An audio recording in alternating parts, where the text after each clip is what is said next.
அதிகாரம் அல்ல, என் நசரனாகிய இயேசுவின் நாமத்தினாலே உங்கள் யாவரையும் நான் வாழ்த்தி வரவேற்கிறேன். இந்த புது வருடத்திலும் கூட ஆண்டவர் நம்மை அதிகமாக நேசித்து அநேக அற்புதங்களை செய்து வழிநடத்துகிறார் என்பதை நான் விசுவாசிக்கிறேன். இந்த நேரத்திலும் கூட கர்த்தர் நம்மோடு வாசம் செய்து கொண்டிருக்கிறார். கர்த்தர் நம்மை ஆசீர்வதித்துக் கொண்டிருக்கிறார் என்பதை நாம் விசுவாசிப்போம். கர்த்தர் தாமே நம்மை வழிநடத்துவார். இந்த நேரத்திலும் கூட நாம் ஒரு சிறிய வேதத்தின் வேத பகுதியை நாம் தியானிக்க இருக்கிறோம். யாக்கோபு 1 அதிகாரம் 5 வசனத்தை நாம் தியானிக்கிறோம். உங்களில் ஒருவன் ஞானத்தில் குறைவுள்ளவனாய் இருந்தால் யாவருக்கும் சம்பூரணமாய் கொடுக்கிறவரும் ஒருவரையும் கடிந்து கொள்ளாதவருமாகிய தேவனிடத்தில் கேட்க கடவன், அப்பொழுது அவனுக்கு கொடுக்கப்படும் என்று யாக்கோபு இந்த அதிகாரத்தில் குறிப்பிட்டிருக்கிறார். நான் இந்த இடத்தில் நான் எடுத்துக்கொள்கிற ஒரு வார்த்தை என்னவென்றால் குறை உள்ளவன். எல்லோருடைய வாழ்க்கையிலும் ஒரு குறை இருக்கும். அதாவது தேவ மனுஷனுடைய வாழ்க்கையிலும் ஒரு சிறிய குறை இருக்கும். அது ஆவிக்குரிய வாழ்க்கையானாலும் சரி, மாம்சத்திற்குரிய வாழ்க்கையானாலும் சரி, எல்லோருடைய வாழ்க்கையிலும் ஒரு சிறிய குறை இருக்கும், ஒரு பெரிய குறைகள் இருக்கும். அந்த குறையை நிறைவாக்குகிறவர் யார் என்று பார்க்கும் பொழுது நம்முடைய இரட்சகராகிய இயேசு கிறிஸ்து மாத்திரமே அந்த குறையை நிறைவாய் மாற்ற முடியும். அதாவது இந்த வேதத்தை பார்க்கும் பொழுது குறை உள்ளவன் இருந்தால் அவன் தேவனுடைய சமூகத்திற்கு அவன் தன்னைத்தானே அர்ப்பணித்து இந்த உலகத்தை வெறுத்து தன்னுடைய சிலுவை தூக்கி சுமக்க கடவன் என்று இந்த வேதம் நம்மளுக்கு அந்த ஒரு வார்த்தையின் மூலமாய் நம்மளுக்கு உணர்த்துகிறது. இந்த நேரத்தில் கூட இந்த வீடியோவை பார்த்து கொண்டிருக்கிற யாராக இருந்தாலும் சரி, உங்களிடத்தில் ஒரு குறை இருந்தால் கர்த்தருடைய சமூகத்திற்கு சென்று அந்த குறையை அறிக்கையிட்டு, ஆண்டவரே இந்த குறையை என்னிடத்தில் இருக்கிறது ஆண்டவரே, அந்த குறையை மாற்றுங்க, நிறைவாய் மாற்றுங்க என்று நீங்கள் கேளுங்க, விசுவாசித்து கேளுங்க. கர்த்தர் உங்களுடைய வாழ்க்கையில் அற்புதம் செய்ய வல்லமை உள்ளவராக இருக்கிறார். அதே போல வேத பகுதிகளை நாம் பார்க்கும்போது பழைய ஏற்பாட்டு காலத்தில் ஆண்டவர் என் தாசனாகிய மோசே என்று அழைக்கும் பொழுது இந்த மோசேயின் இடத்தில் குறை இல்லையா? இருந்ததே. கிதியோன் இடத்தில் குறை இல்லையா? இருந்ததே. அது ஏசாயாவின் இடத்தில் குறை இல்லையா? இருந்ததே. எரேமியாவின் இடத்தில் குறை இல்லையா? இருந்ததே. ஏன் அப்பேற்பட்ட குறை உள்ளவர்களை அழைத்து என் தேவன் நிறைவுள்ளவர்களாய் மாற்றி அவர்களுடைய அந்த பழைய பாட்டு அந்த சரித்திரத்தை மாற்றி அமைத்தார் என் இயேசு. அதே போல அந்த நேரத்திலும் கூட உங்களையும் என்னையும் அழைத்த என் இயேசு உங்களிடத்தில் குறை இருந்தால், மகனே குறை இருந்தால், மகளே குறை இருந்தால் அந்த குறையை என்னிடத்தில் வந்து சொல்லு, நான் உனக்கு நிறைவாய் மாற்றி தருகிறேன் என்று இயேசு இந்த நேரத்தில் சொல்லுகிறார். இயேசுடைய சமூகத்தில் உட்கார்ந்து, ஆண்டவரே அப்பா என்னுடைய வாழ்க்கையில குறை இருக்குது ஆண்டவரே, அப்பா நீங்க அதை நிறைவாய் மாற்றுங்க. பணத்துல குறை இருக்கிறது, செல்வத்தில் குறை இருக்கிறது, ஆண்டவரே என்னை வெறுக்கிறார்கள் என்று சொல்லுங்க. ஆனால் வேதம் சொல்லுகிறது என்னவென்றால், அப்பா ஆண்டவரே அப்பா வேதம் என்ன சொல்லுகிறது என்றால், எதற்கும் உதவாத கல்லை எடுத்து நான் தலைக்கல்லாய் வைக்கிறேன் என்று இயேசு சொல்லுகிறார். இந்த வேதத்தின் மூலமா இந்த ஒரு வார்த்தை எவ்வளவு ஆழமான ஒரு வார்த்தையாக இருக்கிறது. குறை உள்ளவன் நிறைவாய் மாற்ற கடவன், நிறைவாய் மாறுவான் என்று இயேசு சொல்லுகிறார். அதாவது எப்படி மாறுவான் என்றால் அவரை நாம் உண்மையாக நேசிக்க வேண்டும். எப்படி மாறுவான் என்றால் அவரை நாம் உண்மையாக விசுவாசிக்க வேண்டும். எப்படி மாறுவான் என்றால் அவர் உண்மையாய் நாம் முகமுகமாய் தரிசிக்க வேண்டும். எந்த ஒரு சூழ்நிலை நம்முடைய இருதயம் துக்கத்தினால் துக்கப்படவே கூடாது. எப்பொழுதும் சந்தோஷமா இருக்கணும். குறை இருக்கிறதா ஆண்டவனிடத்துல சொல்லுங்க, மனுஷனிடத்துல சொல்லக்கூடாது. மனுஷனிடத்தில் ஆகாத காரியத்தை இயேசு ஆக்கி காட்டுவார். மனுஷனால் முடியாத காரியத்தை இயேசு மாற்றி காட்டுவார். மனுஷனால் செய்ய முடியாத காரியத்தை இயேசு செய்து முடிப்பாரு. அப்பேற்பட்ட மோசேயின் இடத்தில் என்ன குறை இருந்தது? ஆண்டவரே என் அண்ணன் பேசுவான், ஆனா எனக்கு பேச வராது, நான் என்ன பண்ணேன்? ஆனா ஆரோனை காட்டிலும் தேவன் மோசேயை தான் நன்றாய் பயன்படுத்தினார். கிதியோன் இடத்தில் என்ன குறை? கிதியோன் பயந்தார். கிதியோன் எதிரிகளை கண்டு பயந்தார். இருக்கிற பலத்துடனே நீ போ என்று கர்த்தர் சொன்னார். அந்த வார்த்தையை கிதியோன் பிடித்து கொண்டு கர்த்தருடைய சமூகத்தில் கிதியோன் அந்த எதிரிகளை முறியடித்தார் என்று நாம் நியாயாதிபதிகள் புஸ்தகத்தில் நாம் பார்க்கிறோம். எப்பேற்பட்ட மனுஷனா இருந்தாலும் குறை உள்ளவர்களாக இருப்பார்கள். பணக்காரர்களா இருந்தாலும் சரி, ஏழையா இருந்தாலும் சரி, எல்லாருடைய வாழ்க்கையிலும் குறை இருக்கும். ஆனால் அந்த குறையை நினைத்து கொண்டே நாம் வாழ்வில் தோற்றுவிடக்கூடாது. எப்பொழுது என்னிடத்தில் இருக்கிறது, இந்த காரியம் எனக்கு குறையா இருக்கிறது என்று நாம் நினைத்து கொண்டே இருக்கக்கூடாது. தேவ ஜனமே, கர்த்தருக்குள் விசுவாசித்து மனமகிழ்ச்சியா இருக்க வேண்டும். குறையை நிறைவாய் மாற்ற அவர் வல்லமை உள்ளவர். குறையை நிறைவாய் மாற்ற வல்லமை உள்ளவர் தேவ ஜனமே. அதுதான் யாக்கோபு சொல்கிறார், ஒருவன் குறைவுள்ளவனா இருந்தால் அது ஞானத்தில் இருந்தாலும் சரி, அறிவில் குறைவுள்ளவனா இருந்தாலும் சரி, பணத்தில் குறைவுள்ளவனா இருந்தாலும் சரி, அது தேவனிடத்தில் சொல்ல கடவுள். தேவன் மாற்றுவார் உங்களுடைய சூழ்நிலையை. உங்களுடைய துக்கம் சந்தோஷமா மாறும். உங்களுடைய இருதயம் கலங்காது இருப்பதாக எப்பொழுதும் கர்த்தருக்குள் மனமகிழ்ச்சியா இருக்க வேண்டும் என்று சங்கீதக்காரனாகிய தாவீது சொல்லுகிறார். ஏசாயாவை குறித்து பார்க்கும் பொழுது, ஆண்டவரே எனக்கும் பேச வராது, எரேமியாவை குறித்து பார்க்கும் எனக்கு வாயில வார்த்தையே வராது ஆண்டவரே, நான் எப்படி ஜனங்களுக்கு நான் உங்களுடைய வார்த்தையை நான் சொல்லுவேன்? என்னை சுற்றி உள்ள வாய்கள் பூரா அசுத்தம் உள்ளவைகள் என்று ஏசாயாவிலும் எரேமியாவிலும் நான் பார்க்கிறோம். அப்பேற்பட்ட ஜனங்கள் மத்தியில் இருந்தவர்கள் தான் இந்த தேவ மனுஷர்கள். அப்பேற்பட்ட குறை உள்ளவர்களையே கர்த்தர் அழைத்து உடைந்த பாத்திரத்தை அவர் உருவாக்கினார். அப்பேற்பட்ட ஜனங்கள், அப்படிப்பட்ட மனுஷனை அழைத்து தேவ மனுஷனாய் மாற்றினார். சிம்சோனுடைய வாழ்க்கையில் குறையில்லையா? அவ்வளவு பராக்கிரமசாலி. 300 நரிகளை பிடித்து பெலிஸ்தருடைய காடுகளில் தீப்பற்ற வைத்த மனுஷன். அப்பேற்பட்ட பராக்கிரமசாலி. கழுதையின் பச்சை தாரை எலும்பு எடுத்து 1000 பேரை அடித்துக் கொண்ட மனுஷன். சிங்கத்தை வாயை கிழித்த மனுஷன். ஏன் அவனுடைய வாழ்க்கையில் குறை இல்லையா? கடைசி நேரத்தில் ஒரு குறை வந்ததே. அபிஷேகம் பெற்ற மனிதன், கர்த்தரால் அழைக்கப்பட்ட மனிதன். இந்த இடத்துல நான் அழுத்தி சொல்றேன், கர்த்தரால் அபிஷேகிக்கப்பட்ட மனுஷன், கர்த்தரால் அழைத்த மனுஷன், கர்த்தரே அழைச்சாரு. ஆனா அப்பேற்பட்ட மனுஷன், அபிஷேகிக்கப்பட்ட மனுஷன் ஏன் குறை வந்துச்சுன்னு தெரியுமா? அபிஷேகம் பெற்ற மனுஷன் யாரை தேடி போனாரு? தெளிவால தேடி போனார். நம்மளோட வாழ்க்கையில ஒரு தெளிவான ஒரு கருத்து இருக்கணும். குறை இருந்துச்சா, நான் உங்களிடத்துல நான் சொல்லுவேன், குறைவு வரப்போகுதா, அதை நீங்க எனக்கு மாற்றி தருவீங்க. குறைய எனக்கு ஆசீர்வாதமா தருவீங்க ஆண்டவரே. 2022ஆம் ஆண்டு குறை இருந்ததோ இல்லையோ, அதை ஆண்டவர் நிறைவாக மாற்றினாரா இல்லையா? இந்த கொரோனா காலத்திலும் கூட கர்த்தர் உங்களே என்னையும் கர்த்தர் நல்ல ஒரு உடை தந்து, உணவு தந்து, இருப்பிடத்தை தந்து இயேசு நம்ம நடத்தினாரா இல்லையா? அதே போல இந்த 2023ஆம் ஆண்டிலும் குறைகள் வரும், கஷ்டங்கள் வரும், பாடுகள் வரும், துன்பம் வரும், துயரம் வரும். ஆனால் கர்த்தருடைய வார்த்தை முக்கியமா மாறாதுங்க. கர்த்தருடைய வார்த்தை என்னது? நான் குறை உள்ளவரை நான் நிறைவாக மாற்றுவேன். அப்புறம் அன்பா சொல்றாரு, உன் இடத்துல குறை இருக்குதா மகனே, நான் உன் இடத்துல குறை இருக்குதா மகளே, நீங்க என்கிட்ட சொல்லுங்க. உன் இடத்துல பாரம் இருக்குதா, அதை ஏன்டா கொடு, நான் பார்த்துக்க. அவரோட வார்த்தையை மட்டும் தூக்கி சுமங்க. அவர் எல்லாவற்றையும் தூக்கி சுமப்பாருங்க. கர்த்தர் அன்பானவருங்க. அதே போல இந்த சிம்சோனுடைய வாழ்க்கையில் கடைசி நேரத்தில் ஒரு குறை வந்தது. அந்த நேரத்தில் சிம்சோன் என்ன செய்தார் என்று பார்க்கும் பொழுது, ஆண்டவரே நான் குறை உள்ளவனா இருக்கிறேன், நான் தப்பு பண்ணிட்டேன், என்னை மன்னிச்சிருங்க ஆண்டவரே. ஒரு விஷயம் எனக்கு மனம் இருந்துங்க. கடைசி நேரத்துல ஒரு பராக்கிரமசாலி ஆண்டவர் இடத்துல இருந்து அழுகிறாரு. இப்படி கண்ணு குருடாயிருச்சு. பெலிஸ்தர்கள் சிம்சோனை எப்படி நடத்தினார்கள், மாவாட்ட போட்டாங்க சிம்சோனை. கர்த்தரால் அபிஷேகிக்கப்பட்ட மனுஷன், நிறைவாயிருந்த மனுஷன், எப்படி குறை வந்துச்சு? அவரா மாமிசத்தை தேடி ஓடினாருங்க. நம்மளுடைய வாழ்க்கையில் அப்படிப்பட்ட காரியங்கள் வராது, வர விட மாட்டாரு என்பதை நம்ம விசுவாசிக்கணும். கர்த்தருடைய ராஜ்யத்தையும் அவருடைய நீதியையும் தேடி நடக்கணும். அப்பொழுது உங்களுக்கு எல்லாம் கூட்டி கொடுக்கப்படும் என்று வேதம் சொல்லுகிறது. குறைவு இருக்குதா, என் ஆண்டவர் நிறைவை மாற்றுவார்.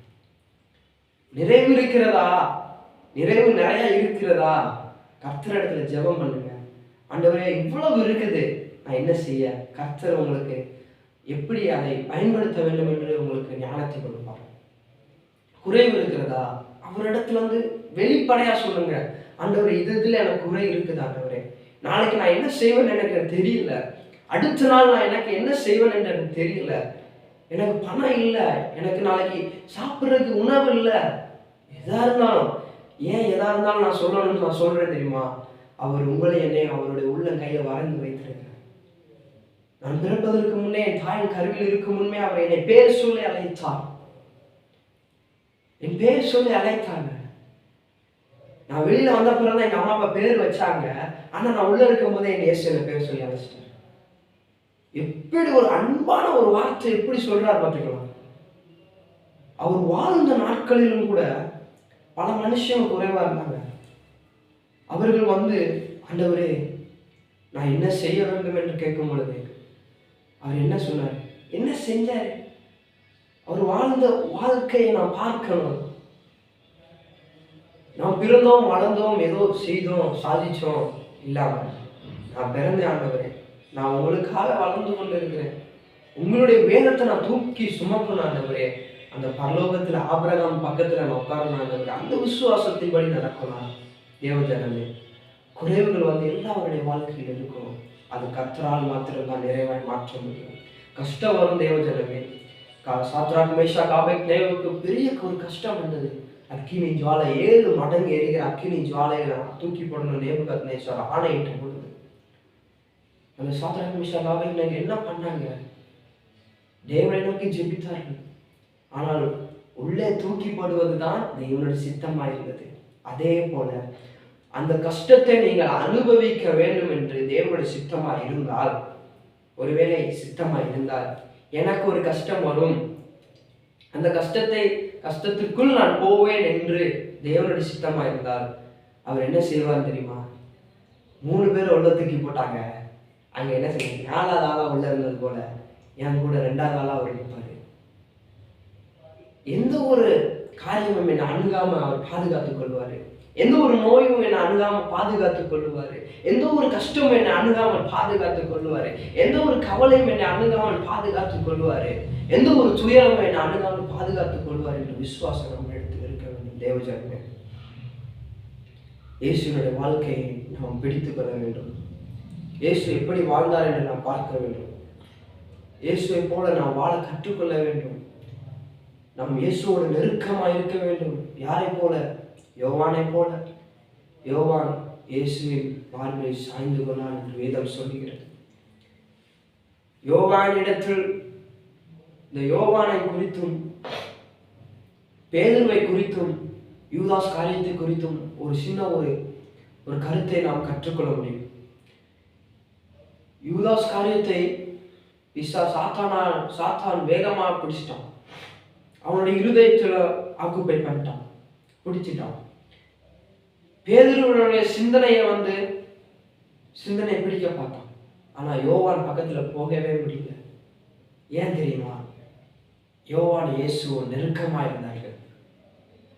இயேசுனுடைய அன்பு யோவான் இடத்தில் இருந்தது, யோவானுடைய அன்பு இயேசுவின் இடத்தில் இருந்தது. யோவான் இடத்துல குறைவு இருந்தால் அதை இயேசு நிறைய மாற்றினார்கள். இயேசுவுக்கு ஒரு வலது கையா இருந்தார் யோவான். எல்லாரும் ரத்த சாட்சியா மறுத்தாங்க. ஏன் அவங்க இயேசு வரும்பொழுது அவங்க குறைவுள்ளவர்களா இருந்தாங்களா? இருந்தாங்க, குறைவுள்ளவர்களா இருந்தாங்க. பேதுரு வலையை வீசின பொழுது ஒண்ணுமே கிடைக்கல. அந்த இடத்துல என்ன இருந்துச்சு? குறைவு இருந்துச்சு.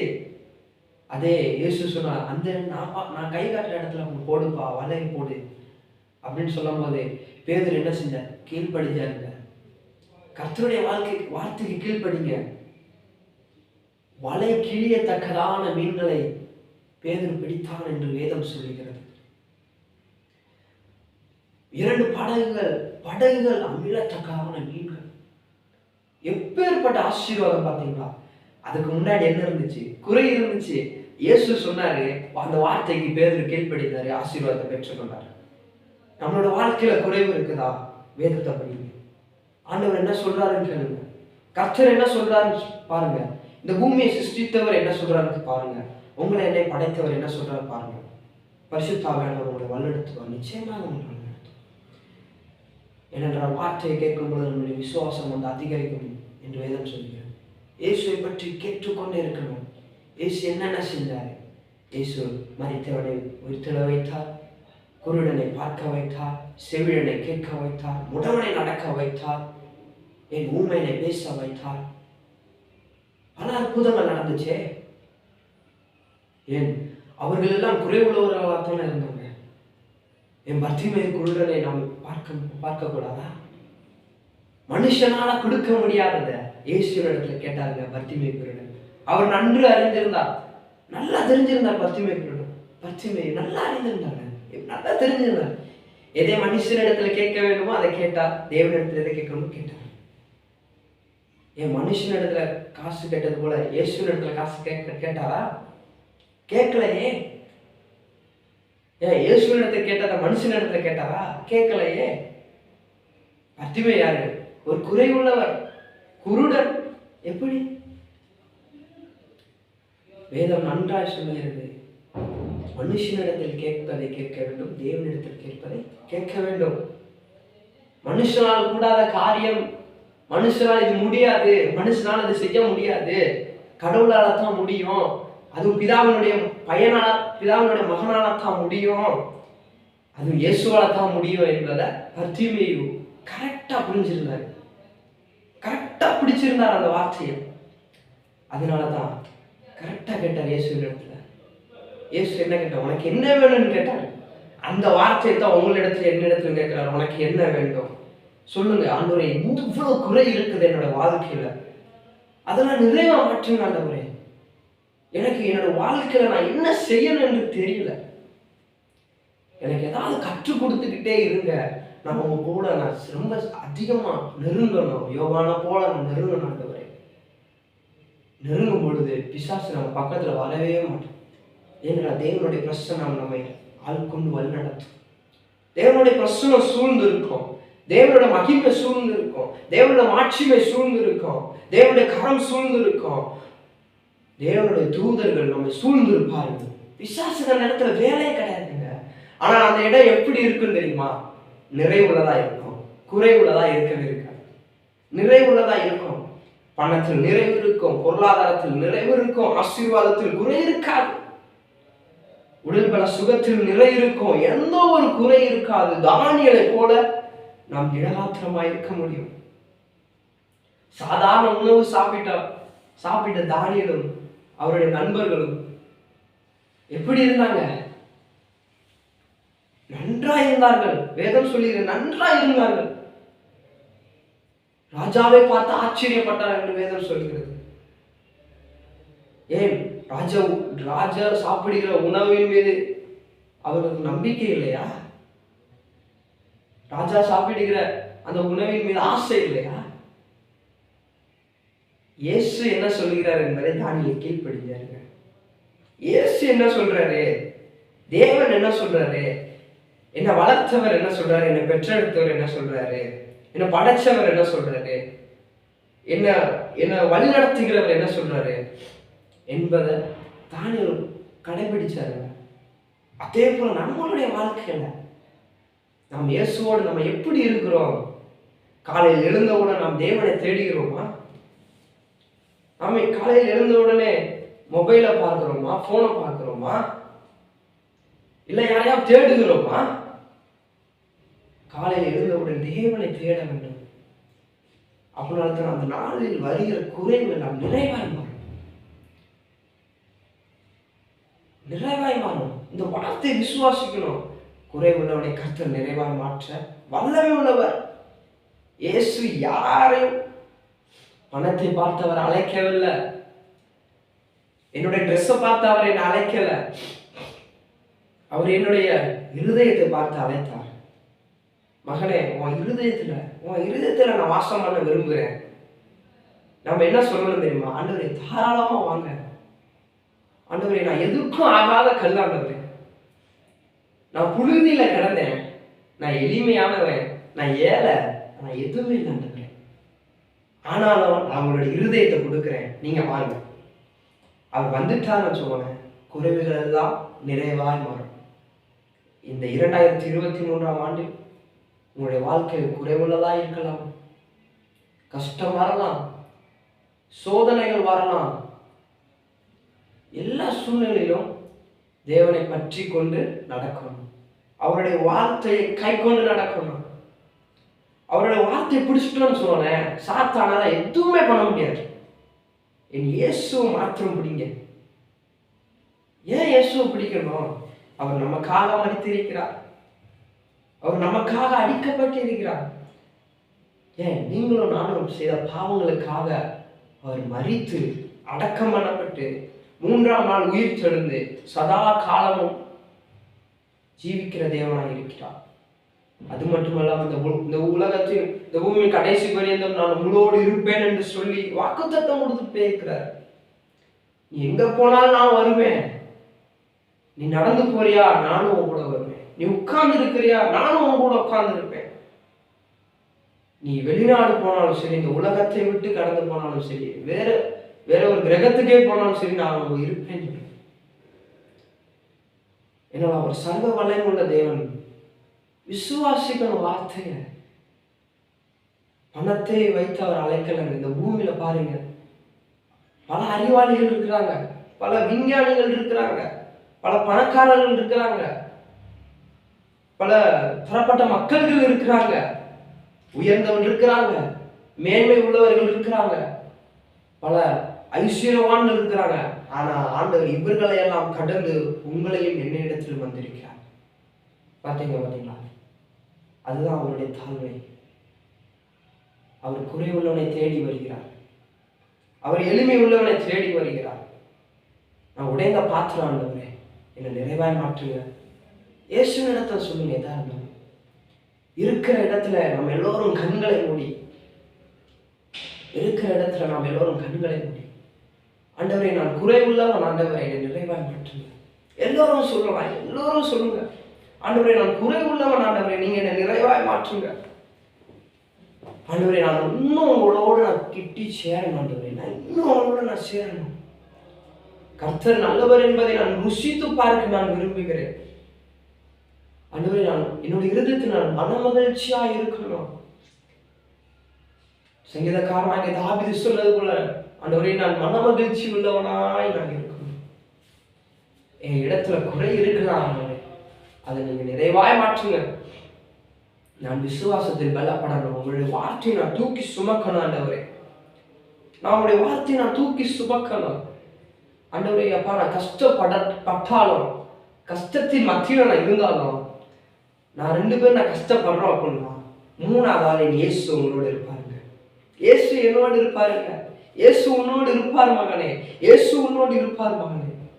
இந்த இடத்துல இயேசு ஆறுதலான வார்த்தையை சொல்லுங்க.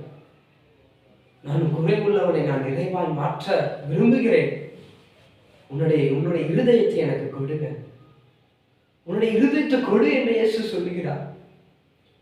இருதயத்தில் பாவம் இருக்கிறதா, அசுத்தம் இருக்கிறதா, எல்லாவற்றையும் இயேசு இடத்துல சொல்லி பரிசுத்தமாக மாற்றிக்கொள்ளுங்க. ஆண்டவரே குறை என்னிடத்தில் இருதயத்தில் இருக்கிறாங்க. ஆண்டவரே அதை நிறைவாய் மாற்றுங்க. ஆண்டவரே என்னுடைய வாழ்க்கையில் இந்த வருஷம் முழுக்க நான் ஜெயத்தை தான் பார்க்கணும். ஆண்டவரே இந்த வருஷம் முழுக்க நான் வெற்றியை தான் பார்க்கணும். ஆண்டவரே இந்த வருஷம் முழுக்க ஆண்டவரே ஒரு ஆசீர்வாதம் உள்ள மலையை நான் பார்க்கணும். ஆண்டவரே அப்பா, எனக்கு எதிராக வருகிற எரிய கோட்டையை நான் உடைக்கணும். ஆண்டவரே எனக்கு எதிராக வருகிற யோர்தான் நதியை நான் கடக்கணும். ஆண்டவரே எனக்கு எதிராக இருக்கிற செங்கடலை நான் கடக்கணும். 2ஆய் பிளக்க நீங்க உதவி செய்யுங்க. ஆண்டவரே அப்பா, நான் நடந்து போகிற பாதை எனக்கு ஆசீர்வாதம் உள்ளதா இருக்கணும். என் இயேசுவினுடைய நாமம் என்னோடு இருக்கணும். ஆண்டவரே அப்பா, அந்த யாக்கோபு ஆண்டவரே 1ஆம் அதிகாரம் 5ஆம் வசனத்தில் சொன்னது போல குறை உள்ளவனை நீங்க நிறைவாய் மாற்றுங்க. ஆண்டவரே ஞானத்தில் குறைவுள்ள, எந்த ஒரு இடத்திலும் குறைவுள்ளவராக இருந்தாலும், எந்த ஒரு இடத்தில் குறைவுள்ளவராக நீங்கள் இருந்தாலும், எந்த ஒரு இடத்தில் நான் குறைவுள்ளா இருந்தாலும், எல்லாவற்றையும் நீங்கள் நிறைவாக மாற்றுங்க. ஆண்டவரே உம்மால் முடியாத காரியம் எதுவும் இல்லை. உம்மால் முடியாத காரியம் எதுவும் இல்லை. ஆண்டவரே அப்பா, அவையானவரே நீங்க எங்களை பேர் சொல்லி அழைச்ச தேவன். ஆண்டவரே அப்பா, அவையானவரே அப்பா, அந்த வானத்துக்கு பூமிக்கும் சர்வ அதிகாரமுள்ள என் நசனாய் இயேசுவின் நாமத்தினால ஜெபிக்கிறேன். ஜீவனுள்ள நல்ல தகப்பனே, ஆமென்.